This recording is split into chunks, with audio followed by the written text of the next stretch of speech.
Do some of you wonder why your symptoms get worse when maybe you're starting a new program, or you're using new tools, or you're going to a new therapist, and maybe you're trying really hard and trying to implement everything, and all of a sudden you find yourself, frankly, with feeling like your nervous system just got blown out with insomnia, worse symptoms, anxiety.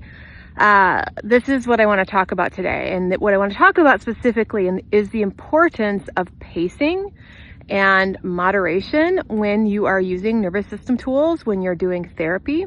Because I found out the hard way that if I have members or clients go through my course, and especially my first course, Creating Calm, I had a lot of tools and I just allowed people to go through at their own rate.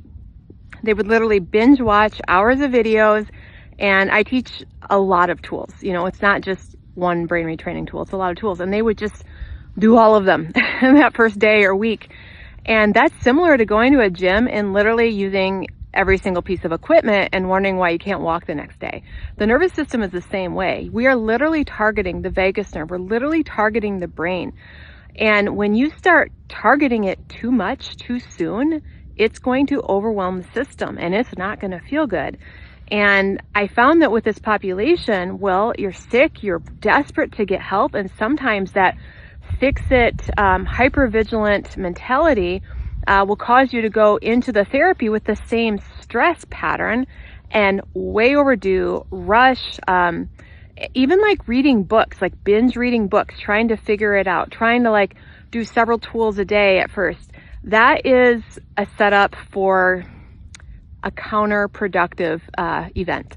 And so I had several clients who recommended, why don't you teach more about pacing? Because I had such better results when I went through slowly, and I saw that with my clients who incrementally worked through the material and, you know, worked on vagus nerve toning for a few weeks, then went on to brain retraining for a few weeks, and then went on to somatics, their outcomes were exponentially better, like no joke. And so for our program, our level 1 program has a paced program. It's drip released weekly, meaning you can't blow through literally like 30 hours of content.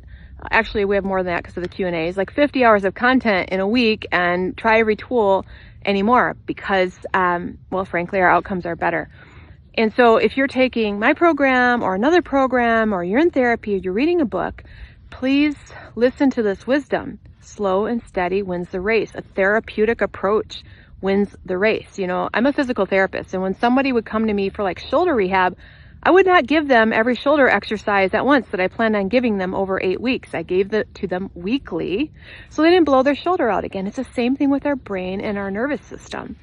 So for our level 1 program, we pace you over 7 weeks. Now, level 2 and 3, there's no pacing. You can go as quick as you want, but usually by then, people have learned the art and the understanding behind nervous system incremental training and self-regulation to be able to handle that. So I hope that helps. That's my tip of the day. Pace yourself regardless of what program or process you're doing. Slow and steady wins the race.